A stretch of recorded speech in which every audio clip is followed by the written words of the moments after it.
एक घोड़ा शदीद बीमार हो गया। अब घोड़े का जो मालिक था उसने डॉक्टर को बुलाया उसके इलाज के लिए। तो जब डॉक्टर पहुंचा इलाज के लिए तो उसने देखा घोड़ा तो जमीन पर गिरा पड़ा है और शदीद सुस्त है। उसने घोड़े के मालिक को बोला 10 दिन तक इसे दवाई खिलाओ, अगर फिर भी ना ठीक हो तो इसे मार देना। साथ ही एक बकरा बंदा इस सब देख रहा था। दवाई खिलाई गई पर घोड़ा ना उठा। 3-4 दिन गुजर गए पर घोड़ा फिर भी ना उठा। तो बकरा उसके पास गया और बोला थोड़ी कोशिश कर ले भाई, खुद से हिम्मत करके खड़ा हो जा, नहीं तो ये लोग तुझे मार देंगे। घोड़ा फिर भी ना उठा। बकरा डेली उसके पास जाता और बोलता हिम्मत करके उठ जा, नहीं तो ये लोग तुझे मार देंगे। घोड़ा फिर भी ना उठता। 10 दिन पूरे होने को आ गए, घोड़ा ना उठा तो घोड़े का मालिक जहर लेने बाजार चला गया। एक दफा फिर बकरा उसके पास गया और बोला भाई हिम्मत करके उठ जा, खड़ा हो जा, नहीं तो ये लोग तुझे मार देंगे। तो घोड़े में थोड़ी सी हिम्मत आ गई और वो उठकर खड़ा हो गया और थोड़ी देर बाद चलने भी लग गया। मालिक जब बाजार से लौटा तो उसने देखा घोड़ा तो गार्डन में दौड़ रहा है। तो बस ये देखकर उसकी खुशी की इंतहा न रही और वो जोर से चिल्लाया और अपने साथियों से बोला आज रात बकरे की दावत है। तो अक्सर हम दूसरों की परवाह करते करते खुद की परवाह करनी, दो भाई आपस में झगड़ पड़े।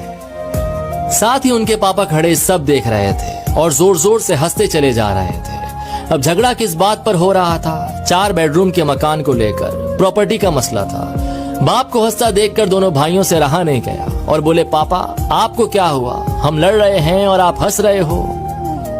बाप ने कहा बेटे तुम इस चक्कर में पड़े हो, मैं कल तुम्हें अनमोल खजाना दिखाऊंगा, कल चलो छुट्टी लेकर मेरे साथ। दोनों भाइयों ने छुट्टी ली और सुबह सुबह तीनों निकल पड़े।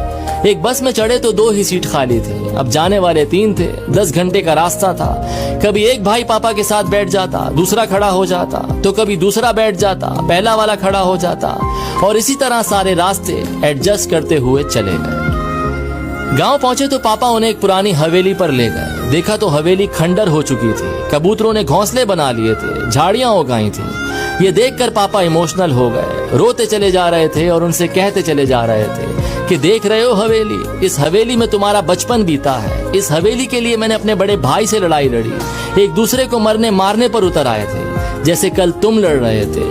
हवेली तो मुझे मिल गई थी लेकिन भैया बाहर चले गए। मुझसे कहा तू ये मकान रख, रिश्ता खत्म। मैंने अपने बड़े भाई को खो दिया इस हवेली के चक्कर में और आज ये हवेली खंडर बन चुकी है।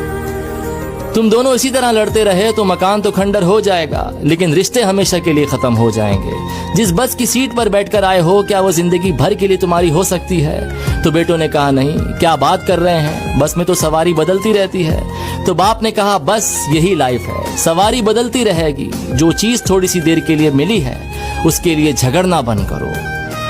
खुश रहिए, मोहब्बत से रहिए, अपनी फैमिली का ख्याल रखिए। मटेरियलिस्टिक के पीछे नहीं, इमोशनल के लिए दौड़ना शुरू कीजिए और ये स्टोरी अपने भैया के साथ जरूर शेयर कीजिए।